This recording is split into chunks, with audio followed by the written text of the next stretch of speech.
Hello everyone. तो India shelter finance का con call analysis करेंगे आज हम। कल हमने रिजल्ट डिस्कस किए थे।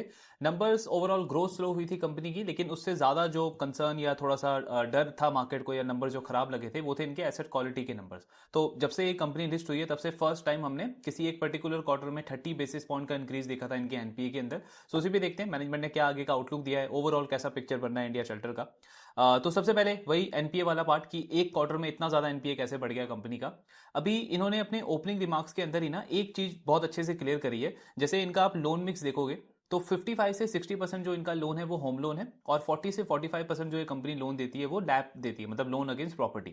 अब लेंडिंग इंडस्ट्री में इन जनरल आप देखोगे, मतलब जो बाकी लेंडर्स के साथ में देखा जाता है, लैप वाला जो पोर्टफोलियो है ना उसमें एसेट क्वालिटी ज्यादा खराब होती है, मतलब उसका क्रेडिट कॉस्ट, उसका एनपीए ज्यादा होता है as compare to home loan. तो मार्केट को एक डर ये भी था कि अगर इनका लैप वाला पोर्टफोलियो जो कि 40-45% है, बाकी हाउसिंग फाइनेंस कंपनीज को देखोगे तो उनका इतना एक्सपोजर नहीं है, लैब वाले सेगमेंट में इनका ज्यादा एक्सपोजर है। तो एक डर ये था कि अगर वहां पे स्ट्रेस है तो इसका मतलब इनको एक स्ट्रक्चरल चेंज करना पड़ेगा, प्रोडक्ट मिक्स आगे जाके चेंज करना पड़ेगा, यानी कि ग्रोथ और स्लो होगी, प्रॉफिटेबिलिटी ईपीएस उस पर भी इंपैक्ट पड़ेगा, प्लस एसेट क्वालिटी में एक आने वाले क्वार्टर में हमको कंसिस्टेंट इंक्रीज देखने को मिल सकता है। तो इन्होंने वो चीज क्लियर करी कि हमारा जो ग्रॉस एनपीए है वो दोनों बुक्स के अंदर सेम है, मतलब होम लोन में भी 1.5% है, और जो लैप है लोन अगेंस्ट प्रॉपर्टी उसमें भी सेम 1.5% का एनपीए। तो ऐसा कोई प्रोडक्ट वाइज कोई स्ट्रेस नहीं है कंपनी के बुक के अंदर, तो ये काफी अच्छी चीज है। दूसरा, इन्होंने ज्योग्राफी वाइज भी बोला, जैसे कर्नाटका का जो ऑर्डिनेंस आया था उसको लेकर के एक फेयर था कि क्या उसकी वजह से इनके एसेट क्वालिटी खराब हुए हैं, या फिर अगर आपको याद हो लास्ट ईयर एमपी में इनके साथ में प्रॉब्लम हुआ था तो क्या वहां पे कोई प्रॉब्लम आई है। तो वो भी इन्होंने क्लियर किया कि ना ही कोई प्रोडक्ट वाइज स्ट्रेस है, ना ही कोई ज्योग्राफी वाइज स्ट्रेस है, मतलब जितनी भी हमारी 15-16 स्टेट्स के अंदर जो हमारी प्रेजेंस है वहां पे कुछ ऐसे एरियाज हैं, हर एक स्टेट के अंदर छोटे छोटे ऐसे एरियाज हैं, ब्रांचेस हैं जहां पे कुछ कस्टमर्स हमारे डिटोरिएट हुए, उन्होंने अपनी ईएमआई वगैरह मिस करी है, उसका ये इंपैक्ट हमको नंबर्स में देखने को मिला है। फिर पॉइंट आता है कि एकदम सडन स्पाइक क्यों हुआ, 30 बेसिस पॉइंट सीधे इस क्वार्टर में कैसे बढ़ गया। तो ये बेसिकली मैनेजमेंट ने ना खुद से इन्होंने वो जो कस्टमर्स के बकेट होते हैं 30, 60, 90, मतलब बिलो 90 वाले, 90 प्लस नहीं हुआ, 90 से पीछे वाले जितने भी बकेट्स होते हैं उसमें जो कस्टमर्स थे उनको इन्होंने खुद से फ्लो होने दिया एनपीए बकेट के अंदर। तो बेसिकली इनका कहने का मतलब क्या है, अगर आप लास्ट ईयर देखो जो इस कंपनी को हम ट्रैक करते थे, तो Q1 के बाद में पिछले साल FY25 के अंदर Q1 के बाद Q2 में इनका 30 प्लस डीपीडी बढ़ गया था, फिर Q2 से Q3 में वापस से बढ़ गया, लेकिन Q4 में इंप्रूव हो गया। इस साल भी आप देखोगे Q1 में बढ़ गया वापस, Q2 में फिर बढ़ गया, और Q3 में इस क्वार्टर में भी लगभग 50 बेसिस पॉइंट से इनका 30 प्लस डीपीडी इंक्रीज हुआ है। तो मैनेजमेंट का कहना क्या है कि कुछ हमने आइडेंटिफाई करा ऐसे कस्टमर्स हैं जो 30 प्लस हो चुके हैं, मतलब एक महीने से ज्यादा हो गया, ईएमआई उन्होंने दी नहीं है, ईएमआई अपनी मिस कर चुके हैं। अब वो क्या कर रहे हैं, ना ही वो एनपीए बकेट में जा रहे हैं, मतलब एनपीए बकेट में आप कब जाते हो, जब लगातार 90 डेज तक आप अपनी ईएमआई मिस करते हो। तो वो क्या कर रहे हैं, बीच में 30-60 डेज में एक ईएमआई पे कर देते हैं, तो वो 30-60 बकेट में ही रहते हैं। लेंडर के लिए सबसे बेस्ट चीज क्या होती है, जब भी कोई कस्टमर बोरोवर ईएमआई मिस करे, तो अगर वो 30 प्लस में है, 60 प्लस में है, यानी कि 1-2 महीने के लिए उसके उसके पास में इनकम में कोई प्रॉब्लम आ गया, कैश फ्लो में कोई प्रॉब्लम है, तो 1-2 महीने का डिले चलता है। वहां पे लेंडर ये एक्सपेक्ट करता है कि उसके बाद बोरोवर की जैसे ही पोजीशन ठीक होती है तो वो अपना पेंडिंग जितनी भी ईएमआई है ना उसको उसको क्लियर करे, और हम उसको स्टैंडर्ड बकेट के अंदर डाल दे, जो बेस्ट क्वालिटी के कस्टमर्स हैं उनके साथ में डालते हैं। इनकी भी एक्सपेक्टेशन वही थी।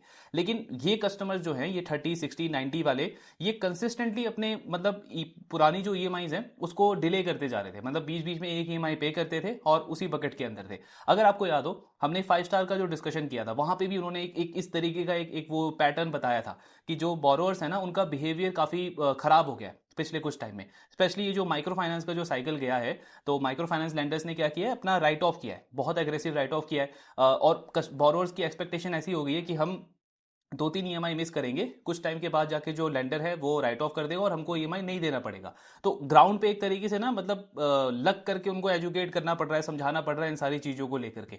तो इनकी मैनेजमेंट का कहना है कि ये वाले जो बकेट्स है ना हमारे बढ़ते जा रहे थे, मतलब ऐसे कस्टमर्स का पैटर्न बढ़ता जा रहा था, और फिर हमको थोड़ा सा हार्श कॉल लेना पड़ा। तो इन्होंने किया क्या, इन्होंने खुद से वो जो कस्टमर 30-60 के बकेट के अंदर थे उनको, मतलब एक होता है ना कलेक्शन में आप जाके उनको बार बार फॉलो अप करते हो, रिमाइंडर देते हो कि आपकी इतनी ईएमआई पेंडिंग है, वो इन्होंने खुद से रोक दिया इस वाले क्वार्टर के अंदर, और उनको एनपीए के अंदर जाने दिया। क्यों जाने दिया, क्योंकि एनपीए में जब वो कन्वर्ट होंगे तब जो ये हाउसिंग फाइनेंस कंपनीज के पास में वो जो एक टूल होता है, सरफेसी टूल जिसको बोलते हैं, उसको ये तभी अप्लाई कर सकते हैं। अगर वो 30-60 बिलो 90 के बकेट में, तब तो आप ना तो उससे पैसा पूरा रिकवर कर पा रहे हो, और ना ही उसकी प्रॉपर्टी सेल करके ऑक्शन करके अपना जो भी लोन का अमाउंट है उसको आप ला पा रहे हो। तो वो एक तरीके से डेड कस्टमर हो गया, मतलब थोड़ा थोड़ा ईएमआई देता है पर कुछ आपका गेन नहीं बन रहा।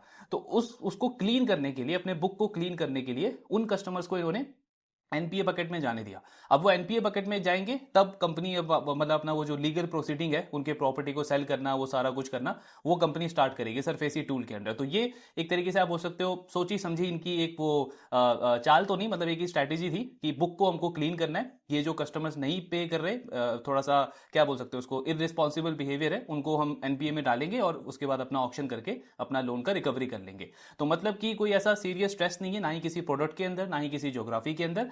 जो 30+ कस्टमर्स का पैटर्न खराब था, मतलब टाइम पे वो रीपे नहीं कर रहे थे, खुद से मैनेजमेंट ने उनको एनपीए के अंदर जाने दिया, उस वजह से हमको ये ग्रॉस एनपीए इनका बढ़ता हुआ दिखा है। आगे का क्या आउटलुक दिया इन्होंने, तो सबसे अच्छी चीज है क्रेडिट कॉस्ट का गाइडेंस इन्होंने मेंटेन करा है। तो वैसे तो इन जनरल इनका गाइडेंस होता है 40 बेसिस पॉइंट से 50 बेसिस पॉइंट का, इस क्वार्टर में हालांकि बढ़ गया, 60 बेसिस पॉइंट का क्रेडिट कॉस्ट था इस क्वार्टर में, Q3 में। बट फुल ईयर के लिए इन्होंने गाइडेंस मेंटेन रखा है 50 बेसिस पॉइंट, प्लस FY27 के लिए भी मैनेजमेंट का कहना है कि 50 बेसिस पॉइंट के आसपास का हमारा क्रेडिट कॉस्ट रहेगा। तो एक तरीके से आप बोल सकते हो जो रेंज है ना इनका 40 से 50, उसका अपर रेंज का इन्होंने गाइडेंस दिया FY26 के लिए प्लस FY27 के लिए। तो एसेट क्वालिटी में मतलब कोई सीरियस प्रॉब्लम नहीं है, जस्ट एक ये जो इशू था उसको इन्होंने क्लीन किया और एनपीए में उनको कन्वर्ट किया है। इनफैक्ट अगर आप इनका मतलब कमेंट्री सुनोगे, टोन सुनोगे, तो मैनेजमेंट काफी कॉन्फिडेंट साउंड किया है Q4 को लेकर के। इनका कहना है Q3 में ना सबसे खराब जो हमारा मंथ था वो नवंबर था, मतलब नवंबर एक तरीके से आप मान लो, इनका कहना है कि पीक हो गया, मतलब एनपीए का, कलेक्शन एफिशिएंसी का जो वर्स्ट टाइम था वो नवंबर था। फिर नवंबर के बाद दिसंबर में हमको इंप्रूवमेंट दिखी, दिसंबर के बाद जनवरी बहुत अच्छा गया, और अभी तक का जो फरवरी का फर्स्ट वीक है वो भी एज एक्सपेक्टेशन जा रहा है। तो Q4 में एक्चुअली में ये एनपीए में इंप्रूवमेंट एक्सपेक्ट कर रहे हैं। अभी इस क्वार्टर में 1.5 था, सो 1.4 1.3% के आसपास का एक्सपेक्टेशन है इनका Q4 को लेकर के। सेम जैसा होम फर्स्ट का था लास्ट क्वार्टर में। एक्चुअली लैंडिंग इंडस्ट्री में होता क्या है कि एक बार आपका एनपीए डिटोरेट हो जाता है ना, तो जो आपके बेस्ट लेवल से, जैसे इस कंपनी का बेस्ट लेवल था 1% से 1.2%, होम फर्स्ट का बेस्ट लेवल था 1.6 से 1.7%। तो उस बेस्ट लेवल पे आने में आपको थोड़ा सा टाइम लगता है। तो अभी इनके लिए जो Q4 है ना, वो एक तरीके से स्टेबलाइजेशन वाला क्वार्टर है, जैसे होम फर्स्ट के लिए ये वाला क्वार्टर था जहां पे उनका ये एसेट क्वालिटी इंप्रूव होना स्टार्ट हुआ।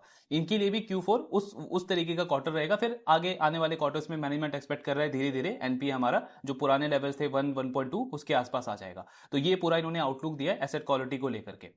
फिर उसके बाद आपका ये जो यील्ड वाला पार्ट आप देखोगे, जैसे हमने देखा इनका लोन बुक ग्रो किया लगभग 30% के आसपास, 30-31% अगर आप वो ग्रॉस मैनेज एसेट ऐड कर दोगे। लेकिन उसके कंपैरिजन में एनआईआई देखोगे ना, नेट इंटरेस्ट इनकम, उसमें इतनी अच्छी ग्रोथ नहीं दिखी है। इवन Q1Q भी 6-7% बुक की ग्रोथ है, लेकिन नेट इंटरेस्ट इनकम की ग्रोथ है 4-5% के आसपास। ये जनरली दो रीजंस की वजह से होता है। पहला, या तो आप यील्ड कट करते हो, मतलब जो लोन पे आप मतलब जिस रेट पे आप पहले लोन देते थे वो अगर आपने कट किया तो आपका इंटरेस्ट इनकम का ग्रोथ कम होता है as compare to loan book growth. दूसरा रीजन होता है, अगर आपने जो लोन डिसबर्स किया है ना वो बिल्कुल एंड ऑफ द क्वार्टर में किया है, मतलब मंथ के बिल्कुल एंड में किया है, तो उसका जो इंटरेस्ट इनकम है वो आने वाले क्वार्टर्स में आपको मिलता है। इनके साथ में फर्स्ट वाला केस हुआ है। तो वैसे तो जैसे हमने कल देखा इनका बुक यील्ड जो है वो 14.9% है, लेकिन जो फ्रेश लोन ये कंपनी मार्केट में दे रही है ना, वो इन्होंने लगभग 30 बेसिस पॉइंट कट कर दिया है, 14.9 से 14.6% कर दिया है। तो इसीलिए कंपनी का इंटरेस्ट इनकम उसके अकॉर्डिंग नहीं ग्रो किया है। लेकिन इसका मतलब ये नहीं कि इनका लोन पर प्रॉफिट कम हो जाएगा, यानी कि मार्जिन पे इंपैक्ट पड़ेगा, क्योंकि कॉस्ट ऑफ बोरोइंग जो हमने कल इनके बुक में देखी थी वो 8.3% था, but incremental cost of boring 8.1% है। यानी आज जो मार्केट से ये फ्रेश पैसा उठा रहे हैं बैंकों से या एनएचबी से, वो इनको 8.1% पे पड़ रहा है। तो आने वाले टाइम में जो इनका पर लोन मार्जिन है वो कंपनी मेंटेन करेगी। तो ये एक इन्होंने अच्छी चीज बताई है यहाँ पे। दूसरा, कंपनी का ऑपरेटिंग लेवरेज का जो गाइडेंस था उसको भी इन्होंने मेंटेन रखा है। ऑपरेटिंग लेवरेज का मतलब हो गया ओपेक्स टू एयूएम का जो रिडक्शन होता है इनका हर एक साल। तो इस साल तो I think 25 basis point already reduce हो चुका है। नेक्स्ट ईयर के लिए भी कंपनी ने 15 बेसिस पॉइंट का गाइडेंस दिया कि 15 बेसिस पॉइंट एटलीस्ट अगले 2 साल तक तो कम होगा ओपेक्स टू एयूएम। अब ओपेक्स टू एयूएम अगर आपका कट होगा तो उसका मतलब आपको ऑपरेटिंग लिवरेज मिलेगा, मतलब लोन बुक ग्रोथ अगर आपकी 30-35% रही तो जो पैट का ग्रोथ है वो उससे ज्यादा रहेगा अगर एसेट क्वालिटी इनका स्टेबल रहता है, जो इन्होंने गाइडेंस दिया उस पर भी। प्लस एक और लीवर है इनको ऑपरेटिंग लिवरेज मिलने का। तो अभी लगभग 4-5% जो ये लोन ओरिजिनेट करते हैं ना, मतलब नया लोन जो ये डिसबर्स करते हैं, उसकी लीड इन्होंने डिजिटल लाना स्टार्ट कर दिया। पहले पूरा मैन पावर पे डिपेंडेंट थी, मतलब जो लोन ऑफिसर्स होते हैं, अब 4 से 5% डिजिटली कंपनी लोन अपना लीड लेकर के आती है। तो कंपनी कह रही है इसको आने वाले टाइम में हम डबल करेंगे। तो जितना ज्यादा लीड हमारा डिजिटल आएगा उतना हमारा कॉस्ट कम लगेगा और ऑपरेटिंग लेवरेज हमको और मिलेगा। लेकिन गाइडेंस इन्होंने 15 बेसिस पॉइंट का ही दिया है।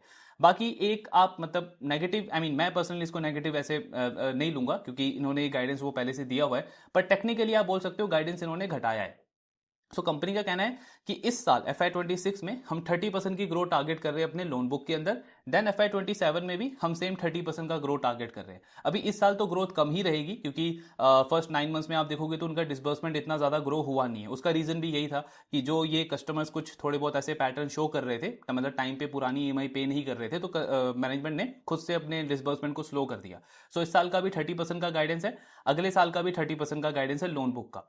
अब वैसे आप बोल सकते हो कि घटाया है गाइडेंस इन्होंने क्योंकि पहले ये 35 से 40% पे ग्रो करते थे, लेकिन रेंज इन्होंने हमेशा यही दिया था 30% से 35%। तो जैसे सेम क्रेडिट कॉस्ट में कंपनी 40 से 50 बोलती थी, अभी ये 50 के ऊपर है, वैसे ही गाइडेंस में भी सेम वही चीज दिखी है। गाइडेंस था इनका 30 से 35, बट अब इन्होंने उसको 30% कर दिया एटलीस्ट 2 साल के लिए, FY26 और FY27 के लिए। बट जो लॉन्ग टर्म विजन था इनका, जो इन्होंने एक लॉन्ग टर्म टारगेट दिया था मार्केट को, प्लस अभी कुछ टाइम पहले एक इन्वेस्टर डे इनका मीटिंग भी हुआ था इन्वेस्टर्स के साथ में, वहां पे इन्होंने बाय द एंड ऑफ 2030 अपना टारगेट दिया 30,000 करोड़ लोन बुक का। तो अभी आप इनका लोन बुक देखोगे लगभग 10,000 करोड़ है। सो नेक्स्ट 4 इयर्स में ये आपका हो जाएगा 30,000 करोड़, मतलब मोटा मोटा 4x ग्रोथ कंपनी टारगेट कर रही है अगले 3x ग्रोथ टारगेट कर रही है अगले 4 इयर्स के अंदर। तो आपका कैगर वाइज आप देखोगे तो उतना ही बनता है, 30 से 31% का कैगर बन गया। तो मतलब गाइडेंस वही है, मतलब हम इसको किस तरीके से देखना चाहते हैं कि पहले 35 करते थे अब 30 है, लेकिन रेंज इन्होंने उतना ही रखा है 30 से 35% का। प्लस मेरे लिए एज एन इन्वेस्टर मैटर ये करता है कि इंडस्ट्री में जो बाकी प्लेयर्स हैं उसके कंपैरिजन में बिजनेस जो है वो कैसा कर रहा है। तो वो तो आप देखोगे तो सबको आउट परफॉर्म कर ही रहे हैं। सिर्फ ग्रोथ पे नहीं, आप यील्ड देखो, मतलब एक तरीके से पॉइंट आप बोल सकते हो कि इनका क्रेडिट कॉस्ट ज्यादा है, मतलब 50-60 बेसिस पॉइंट का क्रेडिट कॉस्ट है, जबकि हम बाकी हाउसिंग फाइनेंस कंपनीज को देखते हैं, इवन होम फर्स्ट को देखते हैं, उनका क्रेडिट कॉस्ट 30-40 बेसिस पॉइंट है। लेकिन इस मैनेजमेंट का फोकस होता है रिस्क एडजस्टेड रिटर्न के ऊपर। जैसे इस कॉल में भी इनको पूछा गया कि ये जो आपके कुछ एसेट क्वालिटी खराब हुई है तो क्या लैप में जो लोअर टिकट साइज के लोन है उसमें प्रॉब्लम आ रहा है, जैसे इंडस्ट्री में हमने बाकी लेंडर्स को भी देखा। सो उनका कहना है कि जो बिलो 5 लाख के आपको जो टिकट साइज है ना, उसमें हमको थोड़ा सा प्रॉब्लम देखने को मिल रहा है, मतलब वहां पे कस्टमर थोड़ा सा ज्यादा डिटोरिएट कर रहे हैं। लेकिन अनलाइक जो बाकी लेंडर से आप सुनोगे वो बिल्कुल एग्जिट करने को देख रहे हैं उस सेगमेंट को। इनका कहना है कि हम उस सेगमेंट को एग्जिट नहीं करेंगे क्योंकि हमको उसमें यील्ड अच्छा मिलता है, 200-300 बेसिस पॉइंट यील्ड हमारा ज्यादा बनता है उसमें as compare to 5 to 10 lakh, 10 to 15 lakh. तो ऐसा नहीं है कि हम फोर्सफुली अपना टिकट साइज बढ़ाएंगे, नहीं, हम उस सेगमेंट में रहेंगे बिलो 5 लाख बारे में, लेकिन हमारा फोकस रहेगा बेटर क्वालिटी कस्टमर्स की तरफ। जैसे आप माइक्रो फाइनेंस का एक्सपोजर देखोगे तो पहले लगभग 4-5% इनके कस्टमर्स ऐसे थे जिन्होंने माइक्रो फाइनेंस से लोन लिया था, सॉरी पहले इससे ज्यादा था, अब उसको कट करके इन्होंने 4-5% कर दिया। तो कंपनी क्या कह रही है कि हम सेगमेंट उसी में ऑपरेट करेंगे लेकिन बेटर क्वालिटी कस्टमर्स की तरफ जाएंगे, क्योंकि रिस्क तो मैनेज करना है लेकिन साथ में हमको रिटर्न भी बनाना है। तो वही पॉइंट है, जैसे क्रेडिट कॉस्ट इनका थोड़ा सा ज्यादा है बाकी हाउसिंग फाइनेंस कंपनीज के कंपैरिजन में 40-50 बेसिस पॉइंट, लेकिन उसके कंपैरिजन में आप यील्ड भी देखो 16% के आसपास, सॉरी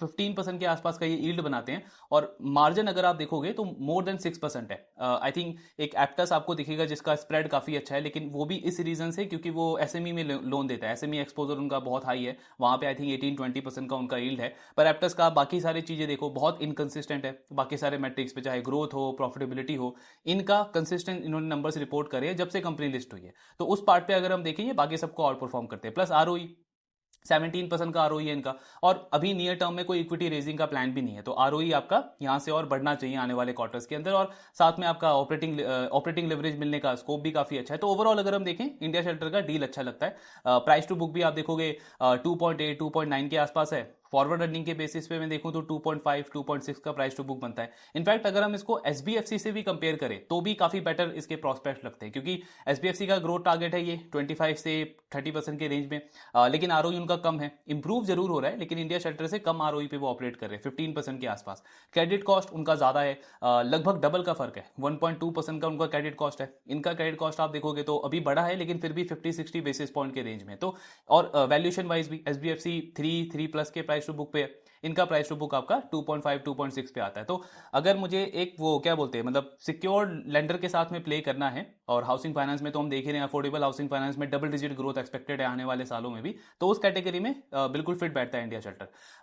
हाँ मतलब कंपटीशन इंटेंसिटी बढ़ी जरूर है पहले के कुछ क्वार्टर्स के कंपैरिजन में, लेकिन इंडिया शेल्टर के पास में वही एडवांटेज है कि ये टायर 3 टायर 4 सिटीज को के अंदर टारगेट करते हैं, और जो बाकी लेंडर्स है ना जैसे बैंक को देखोगे आप या फिर जो बड़ी बड़ी एनबीएफसीज है उनका टारगेट होता है सैलरीड कस्टमर्स, ये कंपनी टारगेट करती है सेल्फ एम्प्लॉयड कस्टमर्स को, और उसमें भी एसेट क्वालिटी को मेंटेन करके रखती है। तो ये सारे कुछ एडवांटेजेस है जहां पे इंडिया शेल्टर कंपटीशन इंटेंसिटी बढ़ने के बाद भी मतलब इस इंडस्ट्री में इनफैक्ट बाकियों से अच्छा कर सकता है। ये सारे प्रॉस्पेक्ट्स इसके अभी अच्छे लग रहे हैं। बाकी अगेन मतलब ट्रैकिंग तो हमको करना ही है। अभी जैसे इन्होंने Q4 का ये एक तरीके से आउटलुक दिया है एसेट क्वालिटी का, ग्रॉस एनपीए का, अगर ये इनका इंप्रूव नहीं हुआ फोर्थ क्वार्टर के अंदर, फिर हमको थोड़ा सा मतलब सोचना पड़ेगा कि क्या स्ट्रक्चरली कंपनी का क्रेडिट कॉस्ट बढ़ सकता है, नहीं बढ़ सकता है। लेकिन अभी के अकॉर्डिंग अगर आप देखोगे, वैल्यूएशन देखोगे, ग्रोथ, आरओई, ये सारे मैट्रिक्स अगर हम देखें तो अच्छे प्रोस्पेक्ट लगते हैं इंडिया चार्टर के। मुझे हाउसिंग फाइनेंस अगर प्ले करना है, जो कि करना चाहिए, मतलब काफी डबल डिजिट ग्रोथ उसमें एक्सपेक्टेड है, तो उसके अंदर बेटर प्ले है। बाकी यहाँ ट्रैकिंग इसका कंटिन्यू रखेंगे। आपके जो भी डाउट्स हैं शेयर करते रहिए। Thank you very much.